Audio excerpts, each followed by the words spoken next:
Hey everyone, it's Ryan with SacramentoAppraisalBlog.com, and today I wanted to talk about price per square foot trends. Okay, I have 5 quick points to make, and I want to unpack some thoughts that might be really helpful in your real estate career, or maybe you're a homeowner, or maybe another appraiser. I find that this is a really important topic, and I hope to be able to tackle it with a few points of justice. So first, I will say that if you're going to the main meeting at the Sacramento Association of Realtors this week, you'll see this graph. You'll see some of the talking points. I was asked to share this information. Thought I would turn it into a video. So first of all, here's the price per square foot trends in East Sacramento from 2016 till the current date in March 2017. So point number one, there is always a range of price per square foot in a neighborhood. Sometimes we like to think that there's only one figure, and maybe a homeowner might look at a property down the street and say 550 price per square foot. We're going to use that to price my house. All right. But that can be really dangerous. Okay. So when we look at East Sacramento, we see that the price per square foot range goes from 200 to about 550. These are all sales on MLS. And so that means if you have 1,000 square foot home, that it's worth anywhere from about 200,000 to 550,000. Okay, probably not a very good range. And so sometimes when people pick arbitrarily the certain number, I say, well, why 550? Why not 540?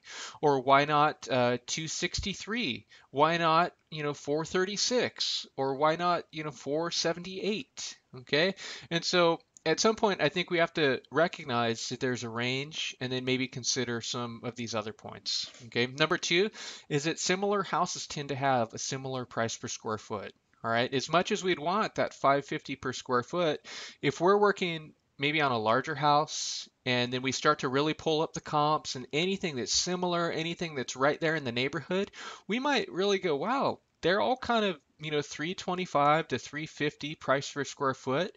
There's nothing that would support a value this high, so why would we use this figure right here arbitrarily?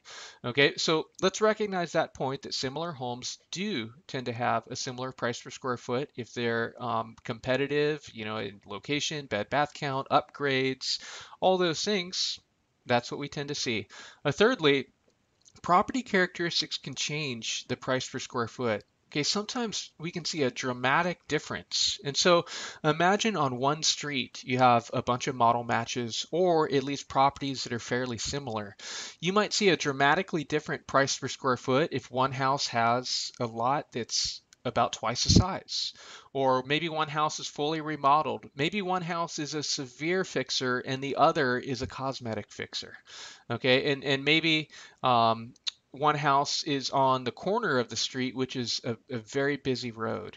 And so on the same street, we could see this enormous range. All right, so it kind of points us back to let's look for similar homes, okay, instead of just choosing one price per square foot on the street. Okay, fourthly, smaller homes tend to have a higher price per square foot. All right, this is a great point to consider. And once I was in Starbucks last year and I came up with an analogy that I love. Not only do I love drinking coffee, I always get the grande, but I think this is such a useful tool for teaching price per square foot. And you can see here's their smallest coffee. It's called a tall there, of course. 16 cents per ounce is paid for 12 ounces. Okay, you go up a cup in size and you see that the price begins to change. It's only 14 cents per ounce. And then the largest coffee around is only 10 cents per ounce. So what would we say the trend is? Well, the more coffee you buy, the less you pay per ounce. Okay, this is the law of diminishing returns. We see it all the time when that investor buys 100 properties, they're probably going to get a discount compared to just buying one. Or if you go to the local store and buy a 6 pack of toilet paper, you're going to pay a certain amount per each roll. But if you buy the 100 pack at Costco, you're going to pay a whole lot less per roll. All right, so how does this relate to real estate? Here I pulled up all sales in the county from last year, and you see the smaller size homes, 1,000 square feet, 1,500 square feet, 2,000 square feet, that the smaller homes tend to have a higher price per square foot than the larger ones. So we see, just as we saw with coffee, the more you buy, the less you tend to pay per square foot. or per ounce with the coffee. Okay, and we can see this also on a CMA. When we pull up a CMA in a neighborhood, oftentimes if location is very similar, upgrades are similar, everything else is fairly the same, we'll see the larger homes tend to have a smaller price per square foot than the smaller ones. Now, the temptation in real estate is to hijack this higher price here and then to apply it to the larger home. We say, well, that house is just 2 doors away and it sold, at a high price per square foot. Okay, but we've just committed real estate sin, haven't we? Okay, so let's consider that smaller houses tend to have a different and often a much higher price per square foot.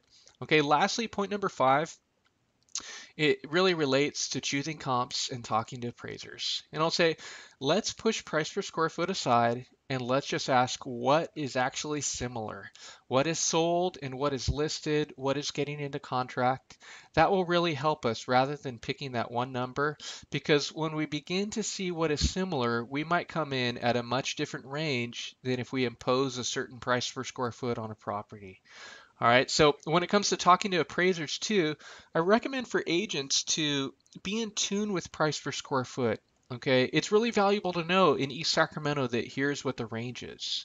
It's really valuable to know the range for similar properties. It maybe they're 325 to 375.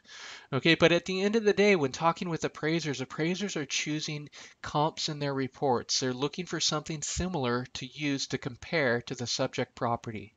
If all they get is, well, we used 550 price per square foot to price this property, well, that's really nice, but there's all these other ones too. So why does this one make sense? If this one really makes sense up here, then we're probably going to see it when we start looking at similar homes. Oh, there, okay, here's one, here's another one, there's another one, okay?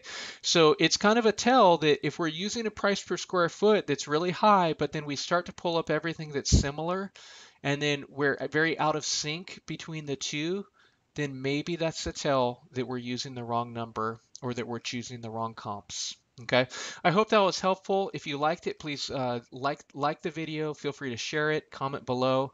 I will also include a link in this blog post for more information. Feel free to use the Starbucks analogy. You can save the image and use it on your own blog. Link back to me if you do that. That would be great. But otherwise, yeah, thanks so much for your time. I really appreciate it. Have a great day.